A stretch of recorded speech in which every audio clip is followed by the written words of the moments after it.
Bon, on met la main devant l'œil. Quand on commence à voir du sang, un liquide jaunâtre, je commence à réaliser que j'ai perdu mon œil.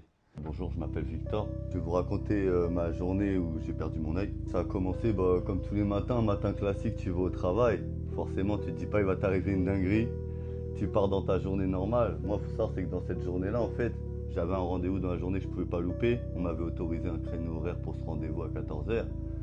Mais on était dans le monde de l'abattoir, on est souvent sous-effectif là-bas. Et j'étais sur une ligne pro, forcément, en contrat pro, en formation, pour justement finir sur un CDI. Cette journée-là, comme toutes les journées, forcément, on faisait de la désosse d'épaule.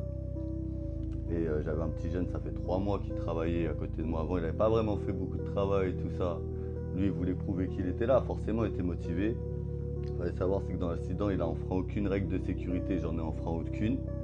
C'est juste que forcément, on était en sous-effectif, donc ça a cadencé un peu trop pour une ligne pro. Et ce qui s'est passé, c'est que juste avant mon rendez-vous, le chef de ligne, il n'a pas voulu arrêter la ligne. Il a voulu que j'explique au petit jeune à côté de moi tout mon travail pour qu'il puisse me remplacer.